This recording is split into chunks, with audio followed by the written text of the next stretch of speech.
Have you heard of the term trauma bond? It's very similar to being brainwashed, like those who are victims of Stockholm syndrome. Those recovering from narcissistic abuse liken the breaking of a trauma bond as similar to overcoming a heroin addiction. Thank you so much for joining me today on Breaking Free from Narcissistic Abuse. I'm your host, Dr. Carrie Kerr-McAvoy, a mental health specialist with over 20 years of counseling experience and a narcissistic abuse survivor. In today's episode, we're going to be covering the 7 stages of a trauma bond and how to begin recovery. I want to warn you, this subject may be triggering. In fact, when I first heard these stages unpacked, it made me sick. The level of degradation to another person's autonomy, to the very soul, is shocking. If you think you're struggling with a trauma bond, there are 2 incredible resources I want to point you to. First is my new online course and workbook called First Steps to Leaving a Narcissist. And second is one that has been created by a close friend of mine called the Trauma Bond Recovery Course. Both will help you resolve the paralyzing mental confusion so many of us feel so that you can retake control of your life again. The Trauma Bond Recovery Course is going to help break the intense connection you feel with your toxic partner, whereas the First Steps to Leaving a Narcissist will help you find mental clarity so you can figure out your next best step. I'm thrilled you're here with me today. Remember to subscribe to this podcast so you don't miss future episodes and leave a review. Let me know what you think of the show. And finally, thank you for your donation to this listener-supported podcast because together, you and I are shedding light on all things related to abuse. So with that said, let's listen into this replay of a TikTok live. I was watching a live last night. It was a live with one of the narcissists on this platform, both Instagram and TikTok, who is not self-aware, but does share from their perspective what it's like to be narcissistic and how they view the relationship, which was in itself is totally fascinating. It's partly because it gets you into the mind of the narcissist so you know how they see the world, but it's also fascinating to hear the way in which they justify and explain what's happening from their perspective. And you have to view them as an unreliable, I'm sorry, I'm going to say that again. It's one of those days I'm going to struggle talking, I just know it. You have to view them as an unreliable narrator. Yes, let me say it again. Unreliable narrator. They are self-deceived. In fact, when I was living with a narcissist, and I hope you're having a cup of coffee or tea with me, but when I was living with a narcissist, I was amazed to the degree that narcissists' first victim are themselves, that they lie first to themselves before they lie to anybody else. I think it's the only way you can live with yourself when you're doing that kind of level of destruction. The sarcasm and the contempt from this individual as they talked about who they were in relationships with and the way that they victimize things and how they justify things was rampant. It was actually quite disgusting, but it got me thinking about the trauma bond. And you know, the sad part is, as I listened to this individual speak, I realized that I was hearing the voice of my abuser and the way he felt about me. And this is universal. I use the word he because in my case, it was a man, but in other people's case, it may have been a friend, or it might be a family member or a parent. It could be your wife or your partner, your female partner. So it's not a gender specific issue. It's an issue that's related to all abuse. So I just want to say that right out front from the beginning, is that this is something that happens to all of us, and it's not a gender specific issue. But it got me thinking about the trauma bond and the situation how it got developed, the degree that I was pulled in and sucked in. And I even can think of examples in which trauma bonds were being developed by friendships, not just by a romantic relationship. So this is universal. This is applicable to whatever relationship you find yourself in. Let's talk about trauma bonds. Let's talk about what happens in these relationships that end up binding us to this individual and to such extent that we lose connection with ourselves and become paralyzed, immobilized, and addicted to the cycle. So what happens in the beginning is the love bombing. And as you guys all know, I've kind of explained how there's 5 stages of love bombing, how they create this sense that you've met yourself. And they're using cult-like programming. They're using sophisticated marketing strategies that are used to make sales. If you've ever gone into a store or you've listened to a commercial or you were online looking through something and then you end up buying something you didn't intend to buy, you just fell prey to very sophisticated marketing, programming, brainwashing programming that convinced you you needed that item or convinced you the way that you're living life isn't good and that you need to do it better or that they have a solution somehow. It happens all around us. It happens all the time. People who fall into toxic relationships are not uniquely different than the rest of us. Please hear me on that, because we like to somehow ostracize victims by saying somehow they're weaker, less than, vulnerable, lack boundaries. The case is we all fall prey to this.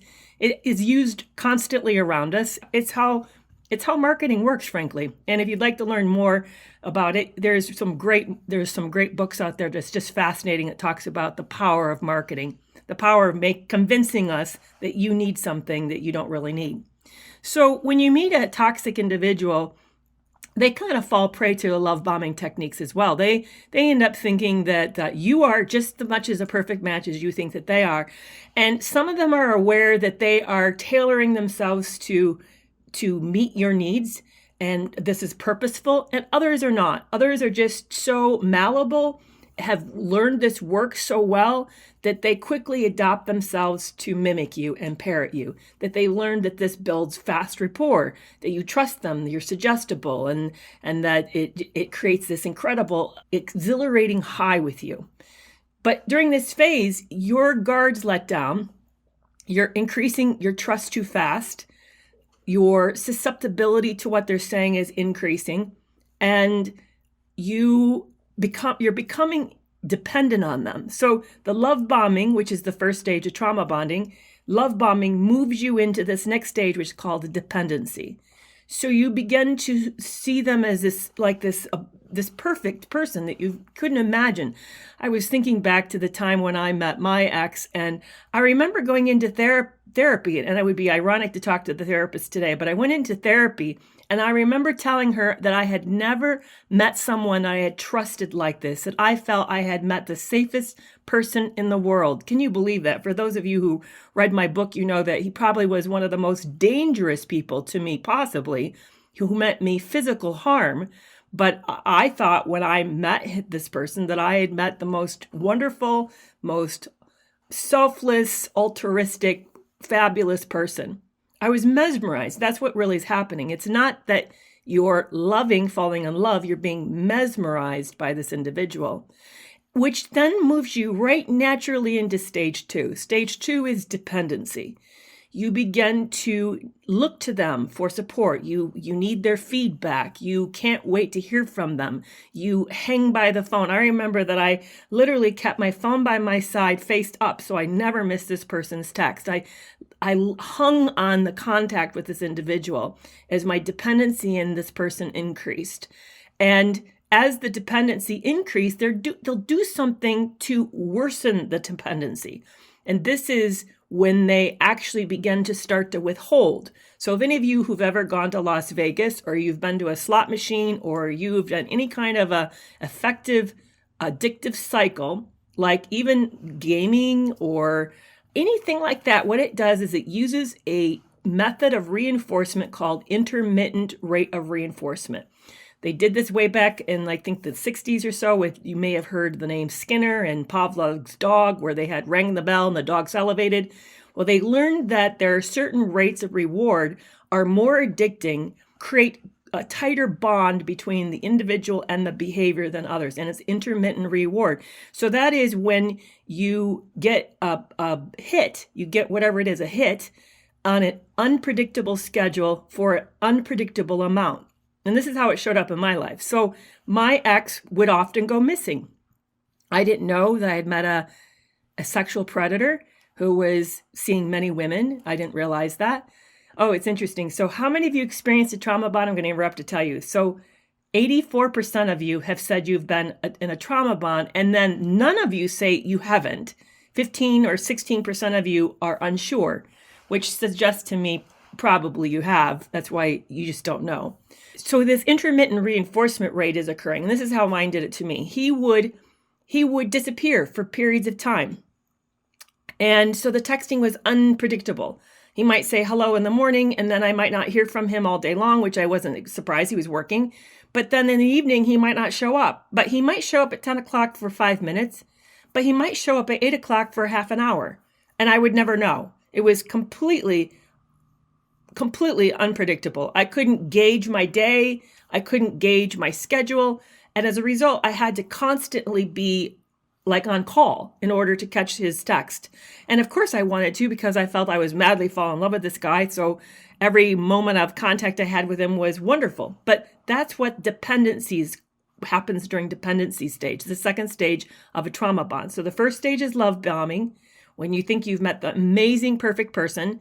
And then the second stage is increased dependency. And during the increased dependency period, they're going to start to pull back, and they'll increase the dependency by having you feel shaky, unsure, so that you make yourself more available and more open, and you need them worse, and you're really hanging on every contact with them. So they worsen the dependency. Then you move into stage 3. Stage 3 then is when the manipulation and gaslighting starts up. And it's interesting how stage 3 is criticism. I missed it. Stage 3 is criticism. I remember when the criticism started in mine, and because I was thinking back to the stages, and I realize now, and I would love to know this about all of you, I realize now that by the time the relationship cemented and I made a commitment, it was already over. That my ex had already moved to devaluation and was checking out. That once he locked me in, it was done. He was mentally done. So I'd be curious if it was your friend or your parent or a partner. I would be curious to know if you felt that same kind of disconnect as your seriousness and your level of investment increased, if you felt a greater disconnect. So during the criticism, it always was couched, and this is why I've been lately putting out a series of videos that's on TikTok. It's always couched like they're doing you a favor. Like they know better and they want to make you the best person possible. So they give you these helpful hints to make you more. But think about this. Criticism should only come from those who are in a position of expertise, like a mentor or a coach, your teacher, maybe your pastor, your doctor. Somebody in authority gives criticism, but people who are your equal do not. Now, maybe once in a while when you invite them in, like say that you have a new outfit and you really want your friend's opinion, that's fine. But to have someone offer unsolicited criticism on a regular basis is actually manipulative, because what it says is that they have a one-up position from you and they know better than you and that you need help.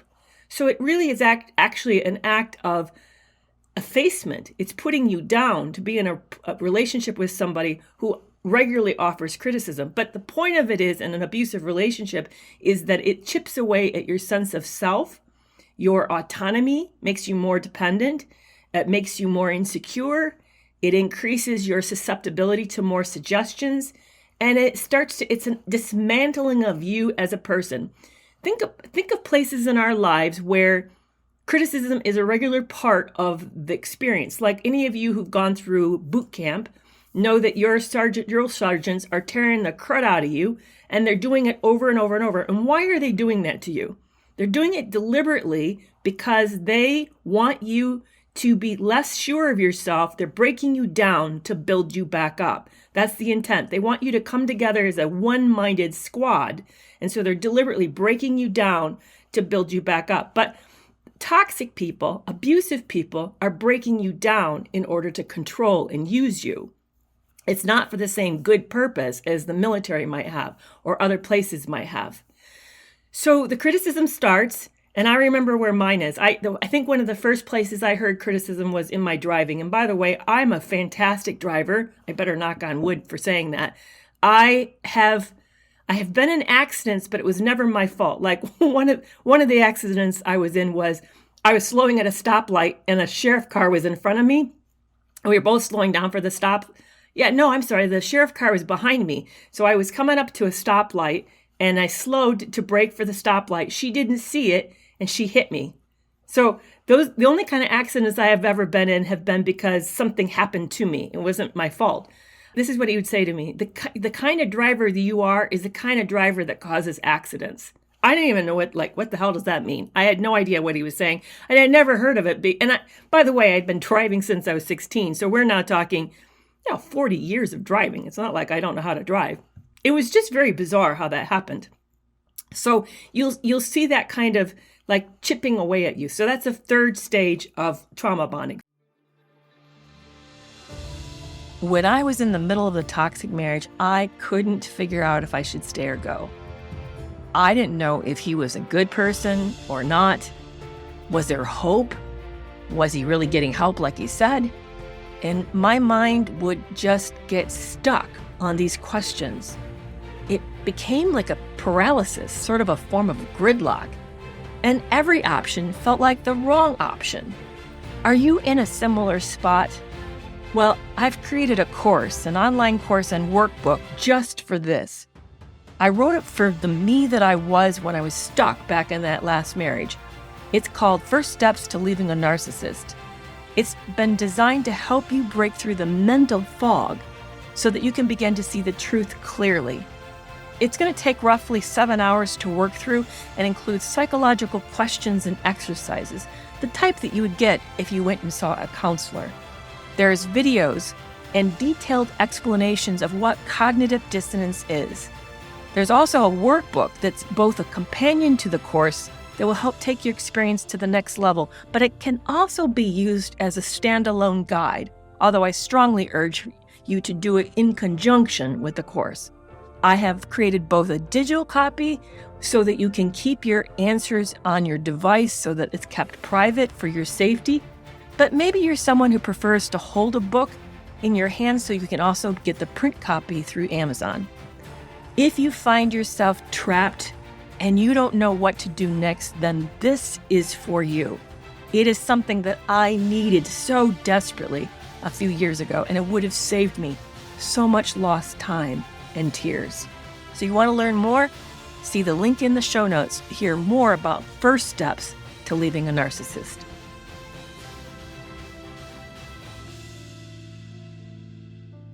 First stage is love bombing, then they begin to increase the dependency with you, then they start to criticize you. Now you're moving into stage 4. Stage 4 is manipulation and gaslighting. And the purpose of this is they want to substitute your reality for theirs. They want to become the authority on the world, on life, on the experience. Now, if you have somebody who's really practicing a double life and deception, this is great because that then creates an ability for them to hide what they're really doing.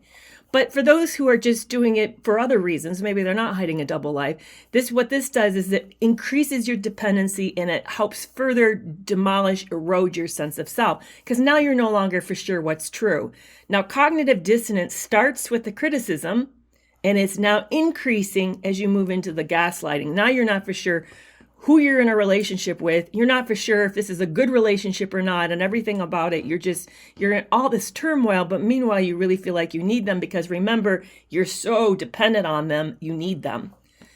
And then as this starts to happen, what happens? Because the conflict, whenever you exercise any independence or show any spunk, they beat you back down with criticism, or they gaslight you to tell you how wrong you are, how you didn't get it right. Then you begin to resign. You don't want the conflict. It's too painful. So you start to adapt yourself to become more easygoing, to let stuff go. You cease to even notice it. You just sort of like say, whatever, and you just let it happen because it's too painful. It's too much. And plus, you really want this person in your life. You thought you had a great relationship. You thought you met the love of your life, that you've never met anyone like this. And you think, this is the other thing, you think that if you can be pleasing enough, then maybe it'll go back to the way that it once was, which was really wonderful. And you get hints of it. We call that breadcrumbing in this environment. But they give you hints of it. So whenever they feel you sort of checking out or giving up or maybe really rethinking the wisdom of this relationship, then they show up in this amazing love bombing way and you have this incredible close moment again. And so that then reconnects everything so that you know you need them, you know that they're so important and you work harder again. So now you're submitting to everything, giving in, becoming more pleasing. And as a result of this, then that leads to loss of self, which is a very dark place. I remember when I was in that stage, and this was like a good year and a half into the relationship, I began to think very bad thoughts about myself. What's the point of living? I started to go there. I was getting very physically sick at that point, showing lots of sign of physically eroding, not only mentally getting down, but we're prone to that at that point of being depressed and all sorts of like negative thinking. We become really unsure. We're no longer functioning at our normal level. We're kind of feeling broken around ourselves. So it goes from love bombing to dependency. They start to criticize. Then they move into the gaslighting. We submit. We start to lose ourselves. And then the tops it all off, that sort of like finishes up stage 7, we become addicted to the cycle, because the minute we start to do any efforts to help ourselves, they move back in. Oops, sorry, my phone. They move back in with more love bombing, more good moments, enough for us to then restart the cycle again. And here's the other hard part about this. It makes it so painful. Our bodies, as you've heard me say before, is not wired up for your happiness. It's wired up for your survival. It's really paramount for it wants you to live. Above all things, live. So when you first get into a toxic relationship or any relationship, there's a lot of adrenaline and plenty of a dopamine. So you're so excited and hopped up, and it's very exhilarating.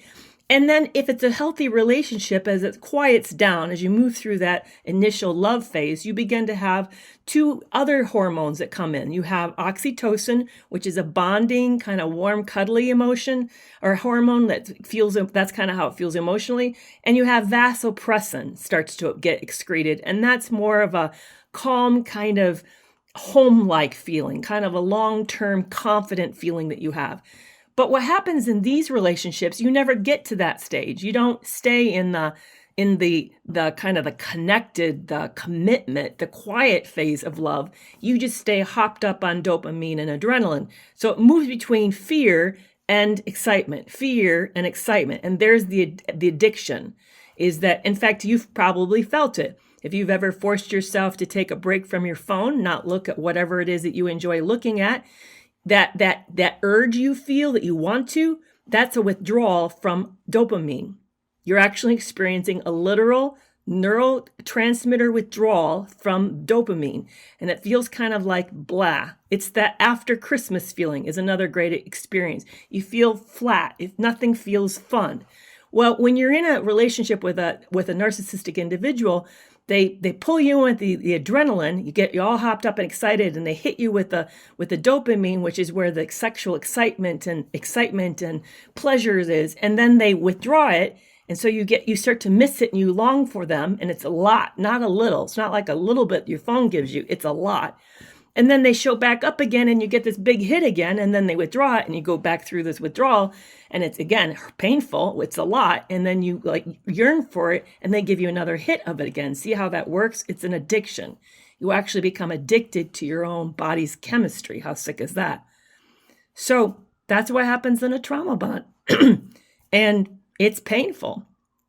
That's why coming out of it in the beginning, when you first withdraw and you like, whether you're discarded or whether you've been discarded, whether something's come up and kind of broke the connection, at first it's miserable. It is miserable because you're not only breaking the connection with somebody who's held down your life, who seemed to have the answer for everything that you ever needed, but you're also having to break your own dependency on these chemicals. It's awful. I mean, I'm speechless is how bad it is. It's just, for me, I had to gut it out. And I would love to hear how you all handled it. You know, what did you do to be able to survive that period? And there's why, we get all torn to pieces. Anybody who's in this community who's ever expressed how painful the relationship is, and people just say, just leave. They miss this. They miss this point. You can't just leave yourself. You can't just leave your body. You can't leave this addiction. You gotta suffer it out. You gotta make it out. That's why we get back in. It's because it's so much easier just to relinquish our sense of self, although that's really not easy. It's actually a terrible thing, but it seems easier. It feels easier than to have to survive breaking this terrible connection. So many of you are asking, so what do we do? How do we survive this, and how do we get through it? And so I wish I had simple answers. I don't. And a good friend of mine, Lisa Soni, has a wonderful course called Trauma Bond Recovery Course. I also have an online course called First Steps to Leaving a Narcissist. So if you want help breaking the bond, that's excellent with Lisa Soni, Stronger Than Before. If you want help kind of clearing the mental confusion of what's even true, then my course called First Steps to Leaving a Narcissist, I think both really help you. But let me give you some steps. First, know you're breaking an addiction. Not simple. Not simple, whatever the addiction is, it's never simple. It takes time, and it takes you planning to find a way to suffer through the bad moments. There's going to be easy moments in your day, and there's going to be rough moments in your day. And you know where they are. You know where there's going to be in the evening time, you're going to have a rough time, or maybe it's right after work, or maybe it's as you're going to sleep. You know where your worst moments are. So plan for those moments. Have a plan. It may mean that you are going to have a self-care routine. Self-care. That's what I was looking for. May mean that you have a self-care routine, like how you get ready for whatever. Maybe it's the way you eat, or how you prepare for bed or sleep, but have a plan. Maybe it's who you're going to call when you get into one of those spaces, but know that you need to have something to fill the gap, because those gaps are really, really awful. And yes, please know the bond can be broken. I think in my life, I've had a minimum of 2 trauma bonds in my life. And when this last one broke for me, the other one broke as well. I don't have any trauma bonds at this moment. I don't sit and obsess over anybody. I'm not wondering what they're up to. I don't have any urge to call anybody. I'm not caretaking anybody. I feel completely free from any person I've ever felt a strong connection to. I feel free of them. Actually, I think I've had three trauma bonds in my life. So yes, please know it is very possible to break this, but you have to be proactive about the ability to get through the bad moments and plan for them. The second thing is, don't run from the pain. We want to run from that. We hate how bad it hurts. So we end up thinking that we need to distract ourselves and get out of the pain instead of surviving the pain. When you do that, you are actually prolonging and delaying its recovery. You're stopping the progression. You need to learn a way to survive uncomfortable feelings. And this is how I do it. I remind myself that feelings are not the same thing as reality, and that feelings all dissipate. Think about it. How long are you hungry? Even if you're starving, the feeling of hunger comes and goes, right? It doesn't just last. So if you can survive a bout of being hungry, you're going to be not hungry again in a few minutes. Same with grief, same with anger, same with sadness. Even when you feel like you're going to be drowned by the emotion of whatever it is, if you wait it out, it goes away. It's not sustainable. It's called a state, not a trait. It's temporary. So please know that what you're feeling and how bad it is, if you just wait, it will dissipate. So find ways of waiting instead of distracting or avoiding, because those things make it not go away. It's still there. It's just waiting for you to have another empty moment, and it will come back again. You're not healing yourself when you avoid it. So remember, feelings are temporary and they're not the same as reality. And the third thing is to begin to rediscover yourself. If you think back to those 7 stages of the trauma bond, the loss of self is stage 6. But you already were losing yourself in the dependency stage at stage 2. That means you've stopped paying attention to what you like. You stopped listening to the things that really make you happy. You've stopped watching what you enjoy. You may not even know what your favorite color is anymore. You've kind of given yourself up for the sake of this relationship in order to make it work. So now this is a time for you to begin to find yourself again, to try new things, experiment. Because here I'm going to give you a hard piece of truth. The person you were before you met the narcissist is gone. That person is not coming back, but a new, better version, a new, more grown, wise, more, just a stronger person is coming in place of who you were. You really are the phoenix. Who you were was burned. It's a pile of ash. But up out of that, is somebody even more incredible than you were before. Look where I'm at today. Do I wish what happened to me happened? Absolutely not. It's if you read my story, you know it's horrific. No one deserves that. You didn't deserve that. But who I am today, I don't regret that. I love who I've become today. It's incredible. So I want to tell you that this part, as you begin to rediscover and reclaim yourself, you're in for a big adventure. So embrace that experience. Take chances. Hey, try new things on. Whew. Well, I wonder what you think now that you've heard those 7 stages. Were you aware that the psyche of a victim was so dramatically eroded? It's a pretty horrific process. But learning about these stages and unpacking them will help us make sense why victims find it so hard to leave, why it takes them an average of 7 attempts before they're able to get out of a toxic relationship. Are you trapped? Or maybe you know someone trapped? If you're looking for help, please check out the resources I mentioned today, and you can also DM me on Instagram or email me at hello@carriemcavoyphd.com. I want you to know I respond to every private message I receive. You're not alone. So thank you for joining me today, and I will see you back here on Monday. Bye-bye.